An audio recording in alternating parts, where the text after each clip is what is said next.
finally on the last floral. This is number 32, and we are going to, as usual, start a new layer and stamp down our floral. I'm gonna adjust the angle just a little to match my other one.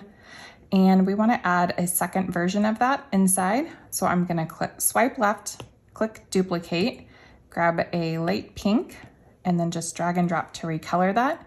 And then I'm gonna come over to my arrow tool and resize it to fit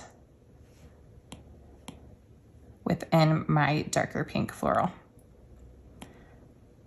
And now we are going to use flower stamp number 26.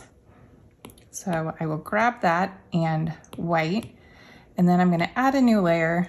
And with these on a pretty small size, I'm just going to, a little smaller,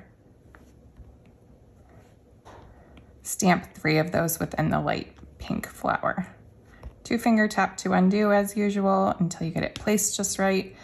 And now we wanna add in our stamen. So we're gonna grab a new layer, tap and hold, tap and hold to drag it to the bottom.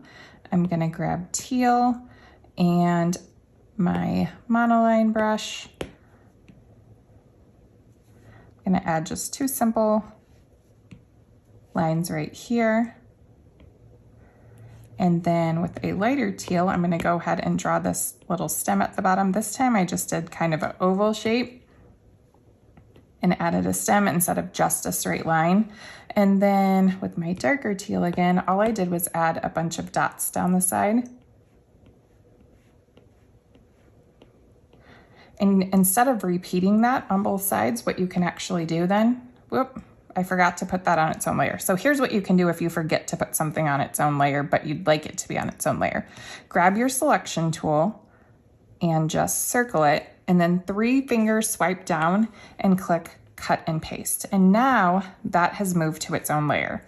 So now what we can do is swipe left and duplicate that, click flip horizontal, and then just rotate it into place. And then you don't have to redo all those dots, and they're all gonna be spaced the same way as you did on the other side. So that was a happy accident because I could show you something new, although I think we've covered that in one of these videos in the past. So if you want those on the same layer, you can just click merge down.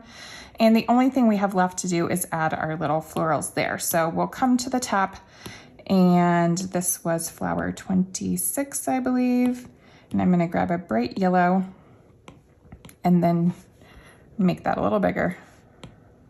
That's really big, but my flower's pretty big, so I think it can handle it. So I'll do a kind of exaggerated one on the top of each. And then I'll use my selection tool and the arrow to kind of rotate those so the little stem of those lines up. This one's pretty close, but I'm gonna tap it into place a little more.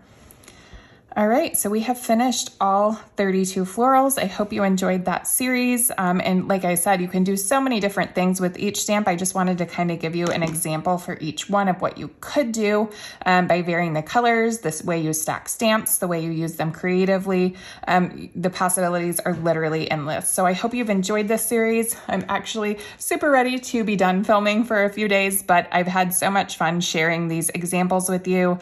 And I love seeing you post your work on Instagram. So if you use these, you can tag me at @ByDawnNicole, and I look forward to seeing more of your work.